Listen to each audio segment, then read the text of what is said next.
오늘은 상가 계약을 진행하면서 정말 많은 분들이 놓치고 실수하는 핵심 사항들을 정리해 드릴게요. 이거 하나만 제대로 챙겨도 수천만 원짜리 분쟁을 미리 막을 수가 있거든요. 예를 들어서 카페 시설이 이미 다 갖춰진 점포에 들어가서 장사를 하던 사장님의 얘기예요. 장사는 나쁘지 않았고요. 문제없이 운영하고 있다고 생각을 하셨죠. 그런데 어느 날 갑자기 건물주에게서 이번 달까지만 정리하고 나가라는 그런 통보를 받게 돼요. 사장님은 너무 당황했고요. 계약도 아직 남아있었고 본인이 잘못한 것도 없다고 생각했기 때문에, 하지만 건물주는 계약서를 다시 보라며 그 안에는 한 줄의 조항 때문에 해지 요구가 가능하다고 이렇게 적시가 되어 있었어요. 그제서야 계약서를 펼쳐보는데 당시에는 대수롭지 않게 넘겼던 문장 하나가 눈에 들어오는데요. 그 문장 하나 때문에 장사를 잘하고 있던 가게에서 정말로 쫓겨나듯 나가야 할 상황이 되어버린 거예요. 오늘은 이거 모르면 상가 계약할 때 계약하고 나서도 난처한 상황에 처할 수 있다라는 내용으로 상가 계약 시 주의사항이라는 주제로 말씀을 드리려고 해요. 상가를 알아보느라 동네를 돌아다니고 부동산 중개사와 상담하고 이제 여기다 싶은 점포를 찾으셨다면은 마지막으로 남은 거는 임대차 계약서에 사인을 하는 일인데요. 근데 바로 이 순간에 계약서에 들어가는 단 한 줄 표현 하나를 어떻게 쓰느냐에 따라 여러분의 가게가 안전하게 보호받을 수도 있고 어느 날 갑자기 짐 싸서 나가야 되는 상황이 될 수도 있어요. 오늘 영상 끝까지 보시면은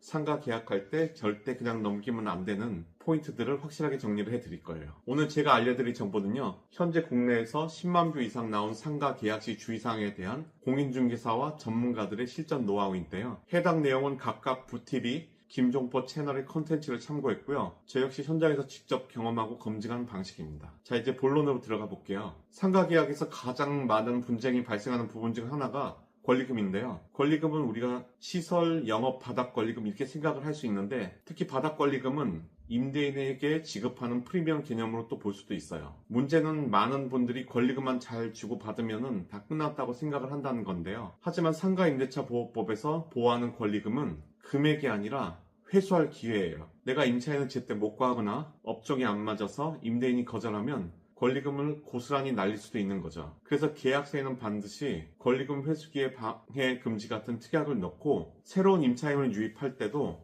업종 제한 조건이나 시설 상태 등을 미리 협의해 두는 것이 굉장히 중요해요. 그리고 용도와 인허가 문제도 놓치면 안 되는 포인트인데요. 어떤 분들은 인허가는 구청에 전화하면 되지 라고 뭘 그렇게 호들갑스럽게 얘기를 하느냐라고 하시는 분들도 있어요. 실제로 구청 등에 전화해서 확인할 수는 있어요.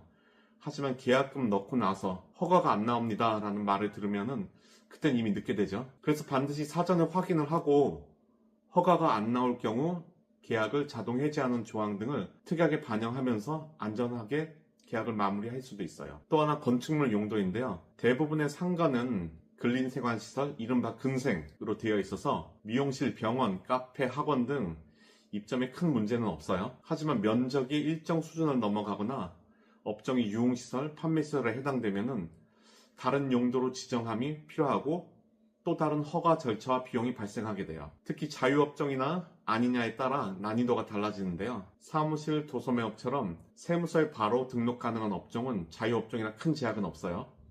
하지만 음식점, 학원, 헬스장, 병원 등 관련법에 따라 특정 건축물 용도에서만 가능하도록 정해진 업종은 용도 불이치 시 창업 자체가 불가능할 수가 있기에 주의해야 돼요.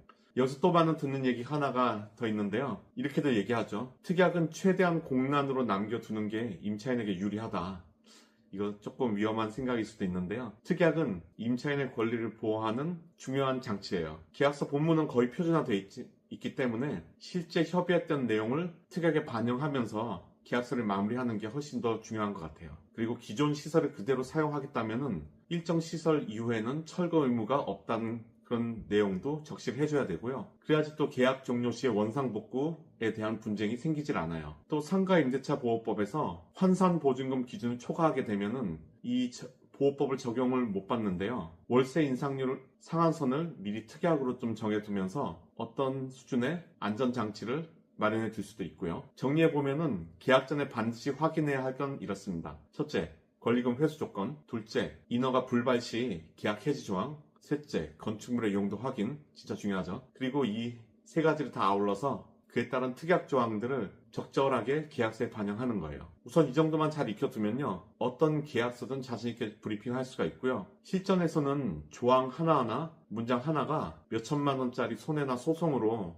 이루어질 수 있기에, 그래서 계약서는 단순히 종이 한 장이 아니라 가게를 지키는 방패가 될 수 있고요. 그런 문서이면서도 우리 공인중개사의 안전을 보장해 줄 수 있는 문서가 돼야 해요. 오늘 영상에 도움이 되셨다면 좋아요, 구독 부탁드리고요. 실제 계약할 때 위 사항들을 염두하셔서 꼭 적용해 보시기를 당부드립니다. 감사합니다.